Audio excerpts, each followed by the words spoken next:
Indonesia adalah negeri yang akrab dengan bencana. Gempa bumi, banjir, tanah longsor, hingga letusan gunung berapi menjadi bagian dari kehidupan masyarakat.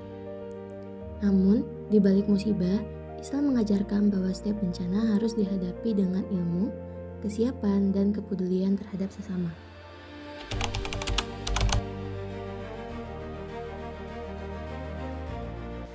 Dalam Islam, terdapat konsep yang dikenal sebagai fikih kebencanaan. Fikih kebencanaan merupakan panduan mengenai bagaimana manusia bersikap sebelum, saat, dan setelah bencana terjadi. Islam tidak mengajarkan umatnya untuk pasrah tanpa usaha.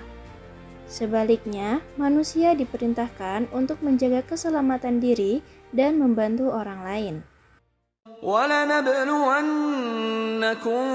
بِشَيْءٍ مِّنَ الْخَوْفِ وَالْجُوعِ وَنَقْصٍ مِّنَ الْأَمْوَالِ وَالْأَنفُسِ وَالثَّمَرَاتِ وَبَشِّرِ الصَّابِرِينَ.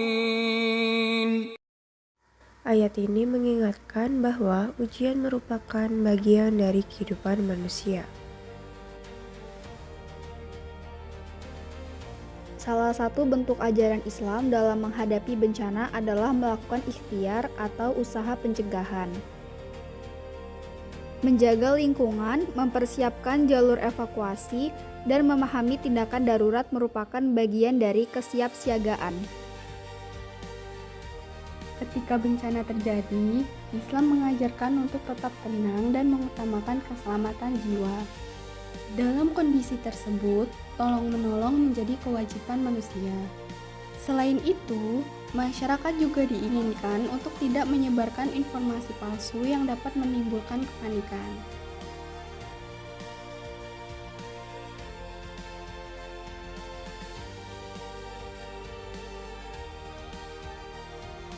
Pasca bencana, masyarakat diajak untuk bangkit dan saling menguatkan. Dalam Islam, membantu korban bencana termasuk bentuk amal dan kepedulian sosial. An Abdillah bin Umar radhiyallahu anhuma qala Rasulullah sallallahu alaihi wasallam khairun nasi anfa'uhum linnasi rawahu Tabarani.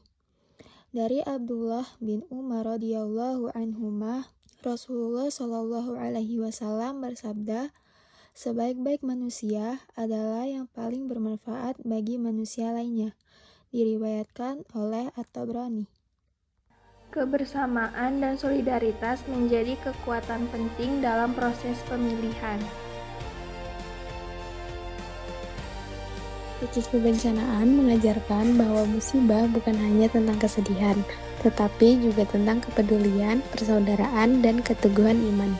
Dengan ilmu, kesiapan, dan sikap saling membantu, masyarakat dapat menghadapi bencana dengan lebih bijaksana.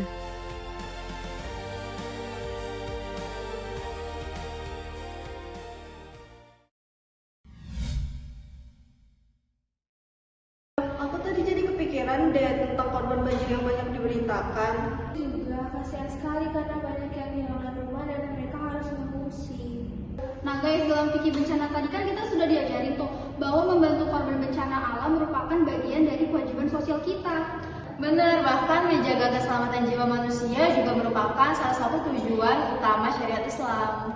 Ya, jadi saat terjadi bencana tuh kita harus mengutamakan keselamatan manusia, nggak cuma harta dan bendanya aja.